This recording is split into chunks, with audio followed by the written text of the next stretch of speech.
Bayangkan, di dunia nyata kau jatuh cinta pada seorang pria menawan, namun di dunia maya kau adalah trader kripto kejam yang musuh bebuyutannya adalah kekasihmu sendiri.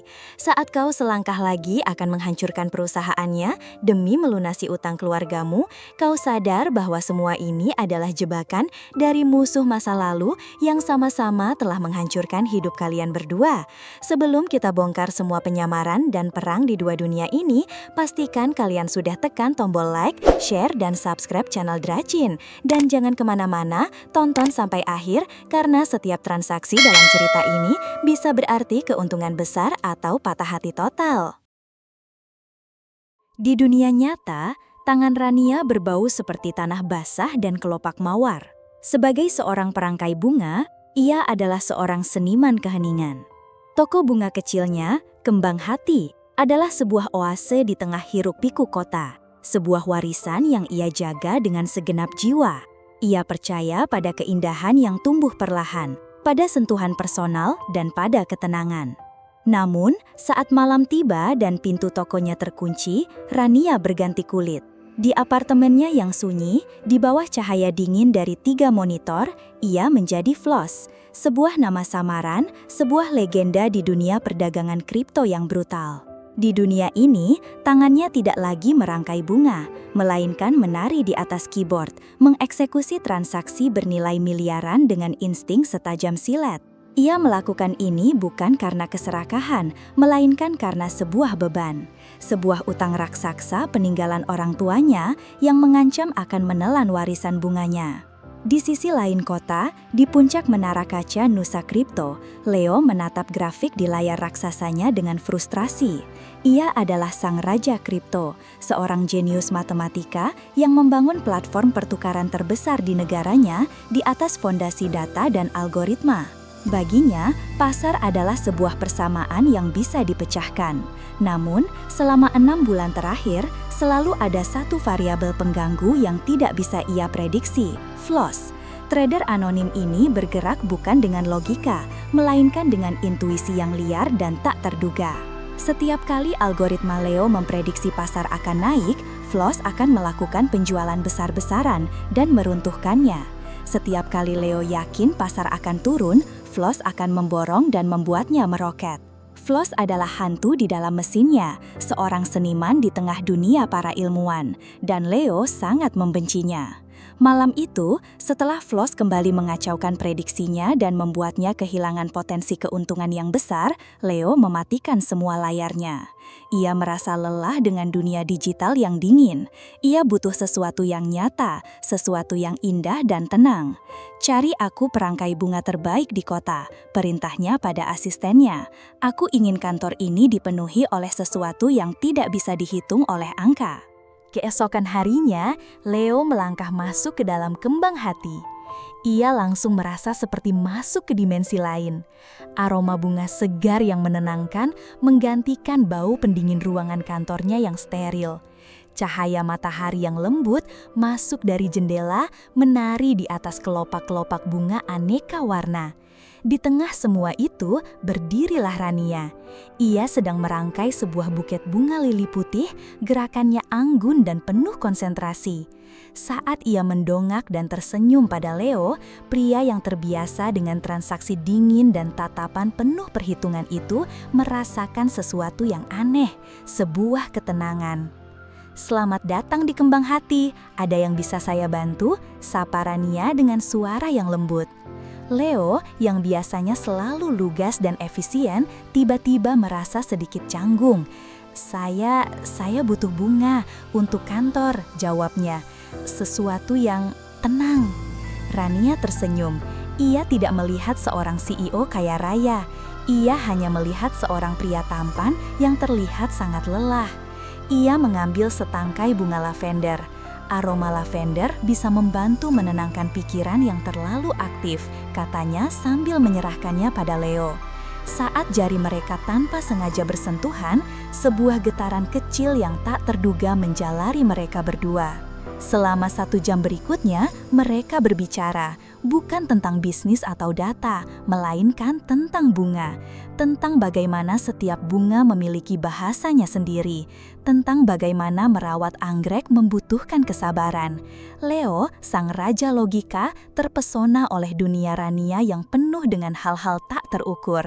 Dan Rania terpesona oleh kecerdasan di balik mata Leo yang lelah.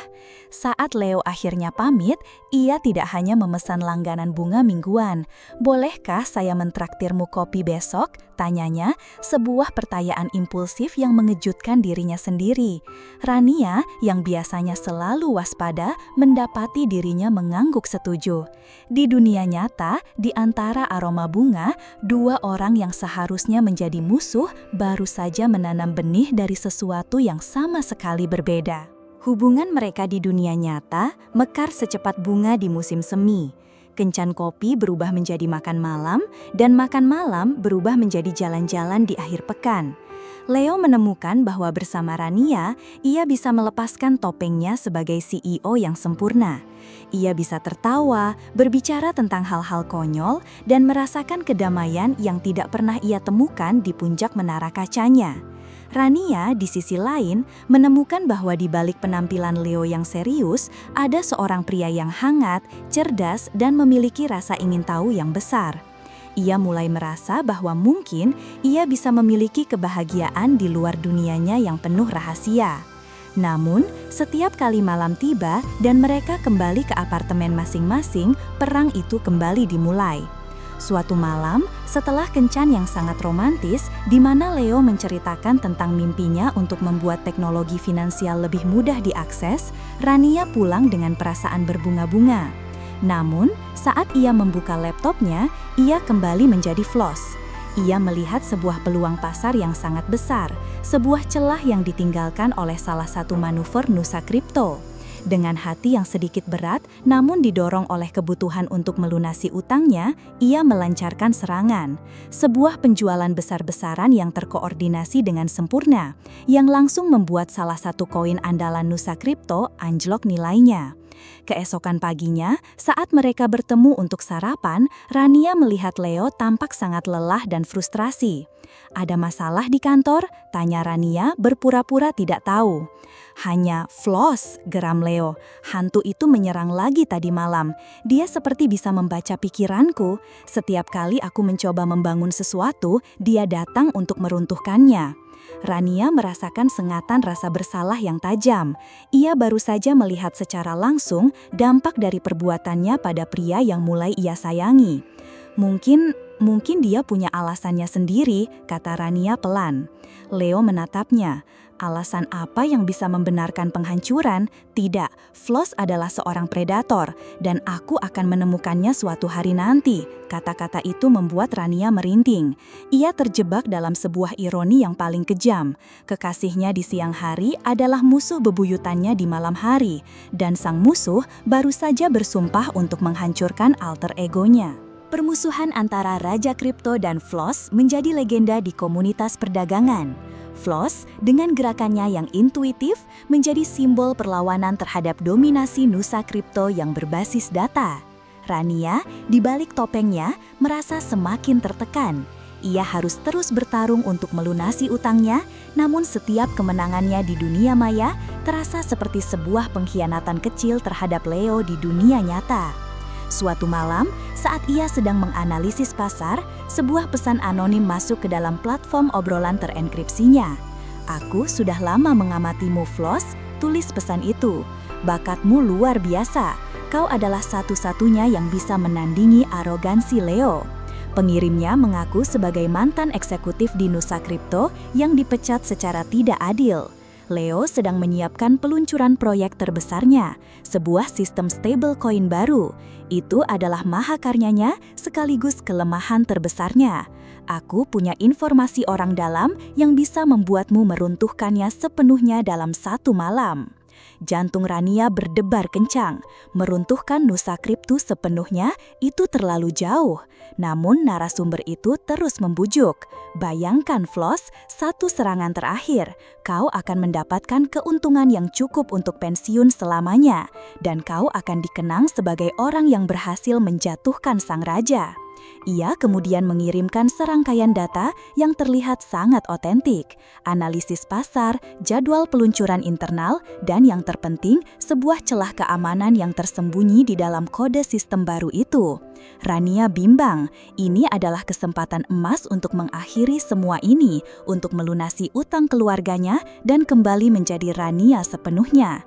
Ia tidak tahu bahwa narasumber itu adalah Hartono, mentor lama Leo yang berkhianat, pria yang sama yang menjebak keluarga Rania dalam utang bertahun-tahun lalu.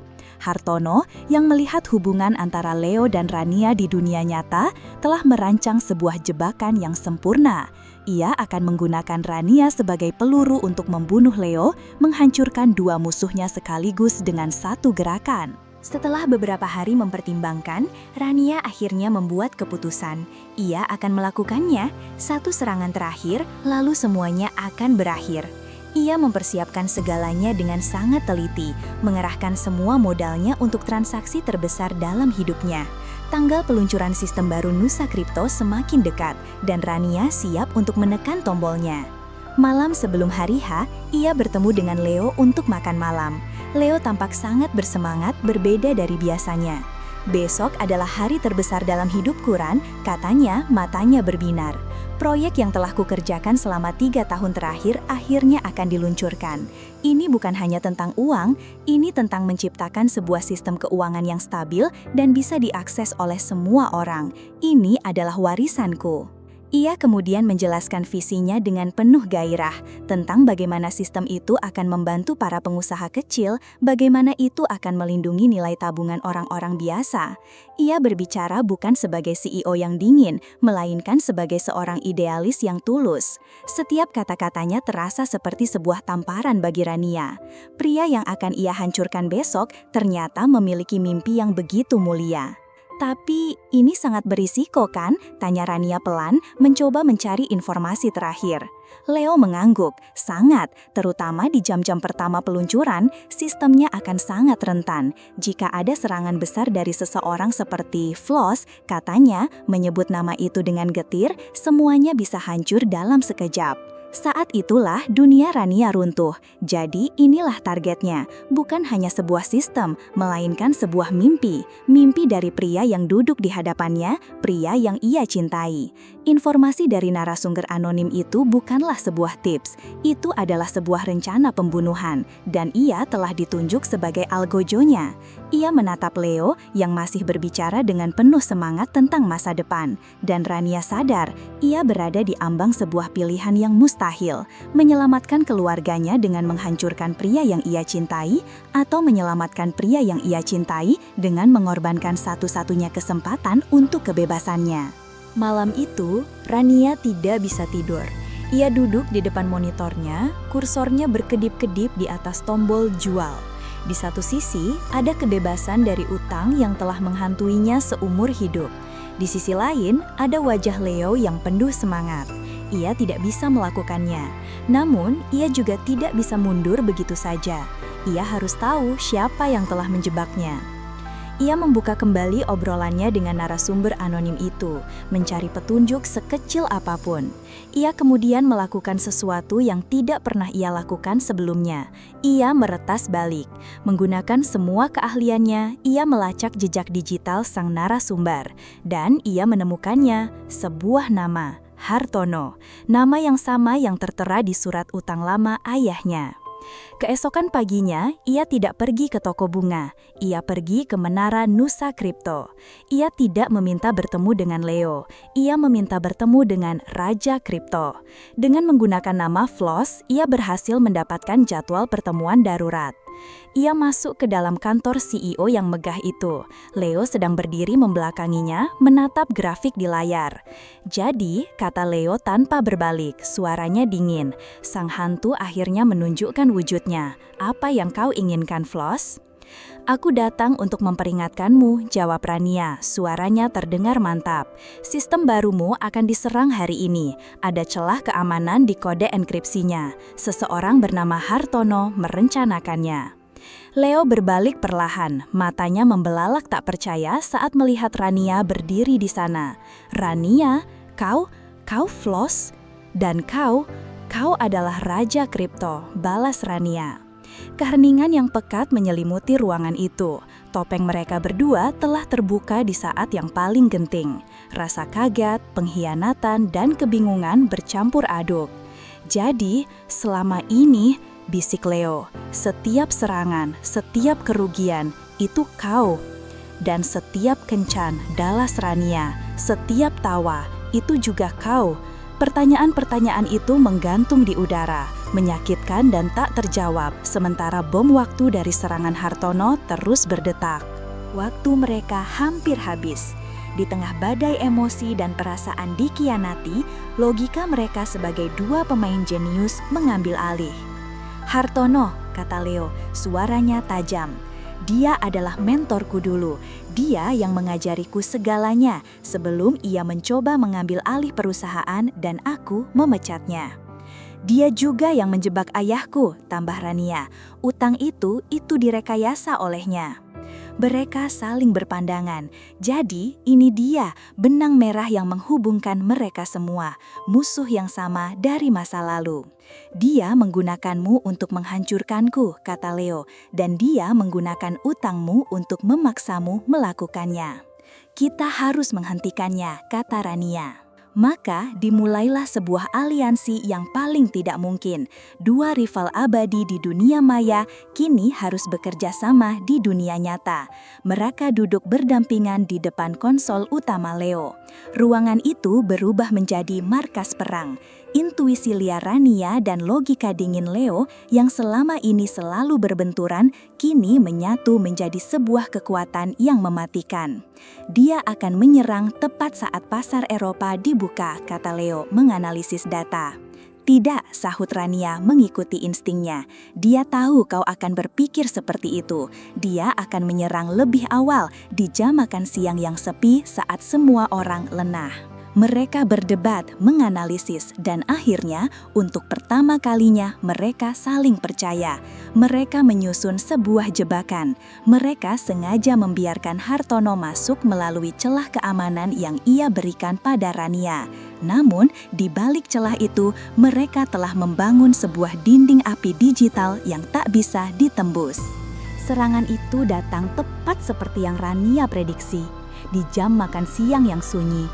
Hartono dari markas rahasianya melancarkan serangan besar-besaran, yakin bahwa ia akan meruntuhkan Nusa Kripto dalam beberapa menit.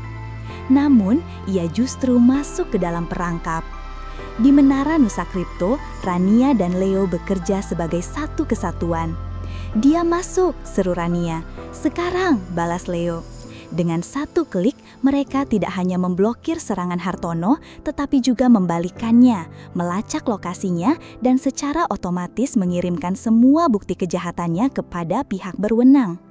Di seberang kota, Hartono hanya bisa menatap layarnya yang kini menampilkan satu kata, skakmat. Beberapa hari kemudian, setelah semua kekacauan mereda, Leo datang ke Kembang Hati. Toko itu terasa lebih damai dari sebelumnya. Rania sedang merangkai sebuah buket bunga matahari. "Utangmu sudah lunas," kata Leo pelan. "Aku sudah mengurusnya." Rania berhenti menatapnya. "Aku tahu." Keheningan yang canggung menyelimuti mereka.